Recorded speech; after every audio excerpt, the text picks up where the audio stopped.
Hello friends, my name is Purnima and welcome to our YouTube channel. आज की video में हम बात करने वाले हैं COET यूजी एग्ज़ाम के पैटर्न के बारे में। इससे पहले वाले वीडियो में मैं ऑलरेडी रजिस्ट्रेशन और एप्लीकेशन फॉर्म किस तरीके से फिल करना है स्पेशली फॉर कॉमर्स स्टूडेंट मैं ऑलरेडी डिस्कस कर चुकी हूँ। मैं उस वीडियो का लिंक यहाँ डिस्क्रिप्शन में प्रोवाइड कर दूँगी, आप उसे वहाँ से जाकर एक्सेस कर सकते हैं। तो चलिए लेट्स स्टार्ट द वीडियो। तो जैसा कि आप मेरी स्क्रीन पे देख सकते हैं, हमें टोटल सब्जेक्ट्स यानी कितने सब्जेक्ट्स हैं हमारे 61 सब्जेक्ट्स हैं हमारे पास, जिसमें हमारी 33 लैंग्वेजेस हैं और 27 हमारे डोमेन सब्जेक्ट्स हैं एंड एक हमारा जनरल टेस्ट है। अब लैंग्वेजेस का मतलब क्या है, जैसे इंग्लिश हो गई, हिंदी हो गई, पंजाबी, उर्दू, जो भी लैंग्वेज है आप उसमें से एक ऑप्ट कर सकते हैं। 27 डोमेन स्पेसिफिक सब्जेक्ट का मतलब ये है कि जैसे अगर आप साइंस स्ट्रीम से बिलोंग करते हैं तो फिजिक्स, केमिस्ट्री, बायो, ये सारी आपके डोमेन सब्जेक्ट्स में आ गए।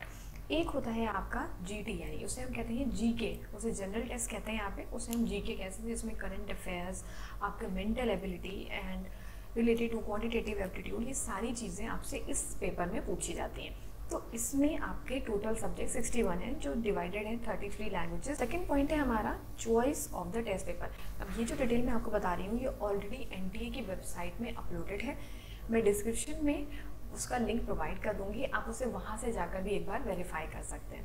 अब टोटल आप 6 पेपर्स को ही ऑप्ट कर सकते हैं। ऑप्ट करने का क्या मतलब है, जैसे कि अगर आपको मैक्सिमम यूनिवर्सिटीज़ में अप्लाई करना है तो उसके लिए आपको एक लैंग्वेज एंड एक GT लेना कंपलसरी होता है। उसके बाद आप चाहें तो 3 डोमेन या फिर 4 डोमेन ले सकते हैं, बिकॉज आपका लिमिट तो सिर्फ 6 है, जिसमें 2 तो आपके लैंग्वेज और GT में चले गए, बाकी 4 में आप अपने हिसाब से अपने डोमेन्स को एक्सेस कर सकते हैं। ऑलराइट, ठीक है, अपने हिसाब से आपको जो भी लैंग्वेज चूज़ करनी है, आपको GT चूज़ करना है, आप डोमेन में आप फिजिक्स चूज़ करना चाहते हैं, केमिस्ट्री चूज़ करना चाहते हैं, मैथ्स यूज़ करना चाहते हैं, जो भी आप डोमेन में चूज़ करना चाहें अपने हिसाब से उन सब्जेक्ट्स को चूज़ कर सकते हैं। ये हमारे टेस्ट पेपर की चॉइस हमें बताई जाती है।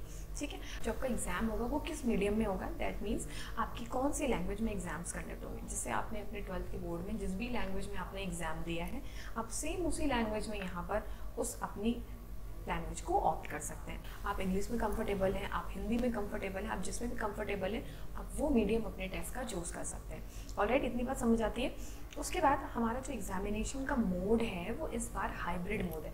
पिछली बार CBT हुआ था जस्ट बिकॉज पिछली बार के एप्लीकेशंस कम थे, यानी एप्लीकेंट्स कम थे। इस बार एप्लीकेंट्स ज़्यादा हैं, अराउंड 26 लाख एप्लीकेंट्स हैं, तो चांसेस हैं आपका पेन पेपर में होने का, यानी आपका पेपर जो हो सकता है वो ऑफलाइन मोड में हो सकता है, जस्ट बिकॉज अब ये भी आपके नंबर ऑफ रजिस्ट्रेशंस पर डिपेंड करता है। जैसा कि लिखा भी हुआ है कि it will depend on candidates count after the registration, that means अगर रजिस्ट्रेशन के बाद एप्लीकेंट ज़्यादा हुए तो पेन पेपर में होगा, कम हुए तो CBT होगा।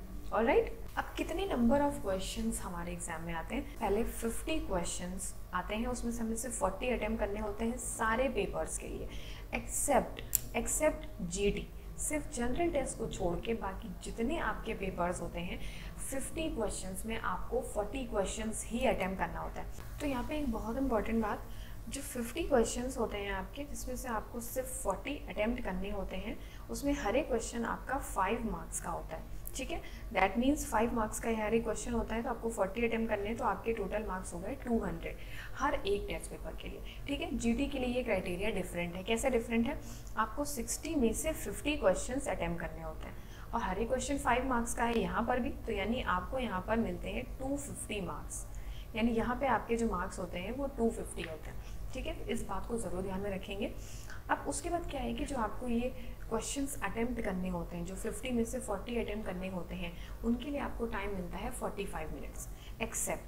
Accept mathematics, applied maths, accountancy, physics, chemistry, यानी जितने भी कैलकुलेशंस वाले जो सब्जेक्ट्स होते हैं जिनमें थोड़ा सा टाइम ज़्यादा लग सकता है, उसके लिए आपको 15 मिनट्स एक्स्ट्रा मिलते हैं। ऑलराइट, यानी आपका पेपर तब 45 नहीं 60 मिनट्स का होगा।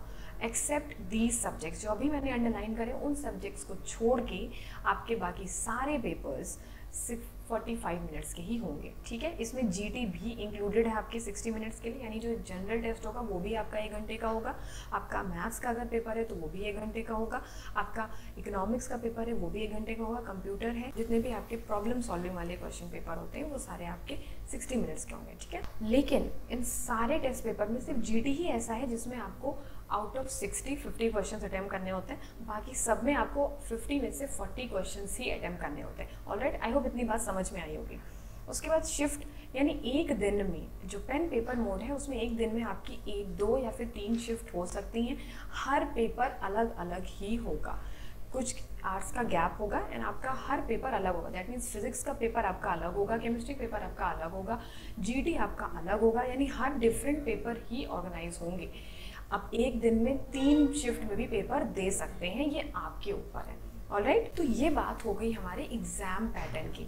ठीक है, ये सारी डिटेल्स वही जो मैंने अभी आपसे डिस्कस करी हैं वही यहाँ पे एज अ ब्रीफ में लिखी हुई हैं। मैंने आपको हर एक चीज़ बता दी है कि कितने सेक्शंस होते हैं, आपको उनमें से कितने सब्जेक्ट्स चूज़ करने होते हैं, हर एक सब्जेक्ट में कितने क्वेश्चन होते हैं, कितना टाइम होता है, हर एक क्वेश्चन कितने मार्क्स का होता है। ठीक है, ये सारी चीज़ें हमने ऑलरेडी डिस्कस कर ली हैं। तो ये सारी चीज़ें मैंने ऑलरेडी आपसे डिस्कस कर ली हैं अभी। आई होप मैंने जो आपको समझाया वो आपको अच्छे से समझ में आया होगा। अगर समझ में आया है तो please let me know in the comment section. Till then मिलते हैं अपने नेक्स्ट वीडियो के लिए। Bye bye.